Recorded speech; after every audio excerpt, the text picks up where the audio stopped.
I'm going to start this video off by saying I am so excited to do this one because I am a Pisces, guys, and we have that beautiful high priestess energy.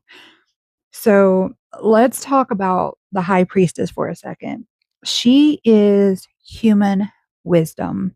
She is the representation of the female goddess. And what does that mean? That's Isis, Persephone. We're talking about Eve before the fall. She symbolizes the prophecy of the return of the Holy Spirit. She is the feminine aspect of the Holy Trinity. And I know you just went, what? We're talking the rise of sacred feminine energy, guys. It is all around us right now, and it is beautiful. And when you get this card or you pull it for somebody, her advice when she shows up is that you need to adhere to your chosen spiritual path on a regular basis. So, what that means is, what do we need to do? Well, we need to surrender. We need to find inner sanctum, and we no longer need um, internally restlessness or that deep dissatisfaction anymore. Like, we need to release these things. Now, if she shows up in reverse, you want to look at this as an indication of a disconnect from your intuition.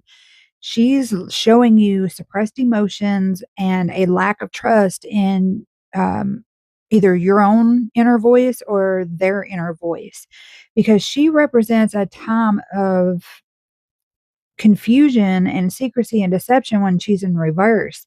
It's potentially stemming from either usually external influences play like this big part of why she would come out reversed. Now, if she shows up in love, she has a big call to you to step outside of your ego. Remember, she is about wisdom, and wisdom and ego kind of have that battle, and that's where your inner alignment is out of balance. But in love, she's saying, get out of your ego, because she is about calm and reflection. She's saying that you need to let your mind become more attuned to a more subtle view.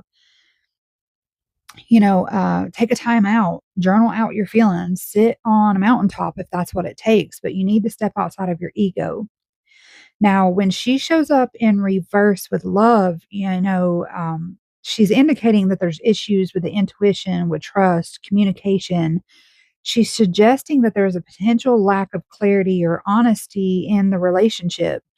So it can also highlight repressed emotions, secrets, or a struggle to understand one's own feelings and desires. Now, if you're doing a career reading for somebody, guys, and she happens to show up and she shows up in her upright position, she's telling you don't take the actions and reactions personally around work.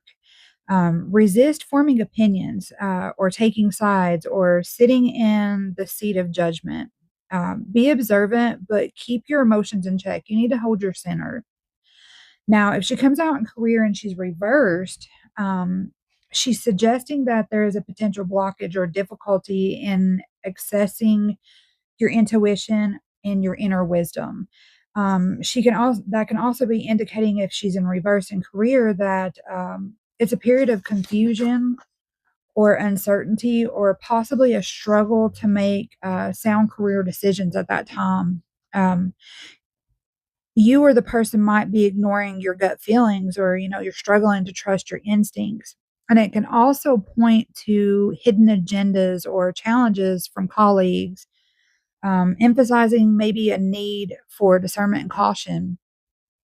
And now, if you're doing a yes no, guys, remember that the high priestess is actually a no. And the reason why that is she's telling you that the person needs to pause and wait for their intuition to kick in to make itself known. Because, this isn't a time of, oh, well, I'm just going to take a leap of faith here. This is, no, slow down and really listen to that inner voice, that inner stillness inside of you that's going to say, okay, well, my nervous system's acting out. So therefore, this is definitely a no. Like, you need to pause for a moment. And I hope this helped you guys understand a little bit more. Remember, guys, this is from my book, Learning Tarot for Beginners. If you are interested in the book and you want to jump ahead and, I'm hoping a lot of you are taking notes and putting comments down below, any other things like maybe the sign association, like help each other out learning more. Offer your interpretation of the card. And guys, don't, if somebody does that, please do not take it as they're completely wrong. I am open to interpretation in itself. This is about learning you, learning your cards, and learning your own understanding of them. But if you guys need anything, you can always go to my link tree in the description or in my bio. Click that link, guys. Everything that you're going to need is in those. Remember to subscribe to the channel so that you don't miss the next video, guys. And I'll see you in the next one.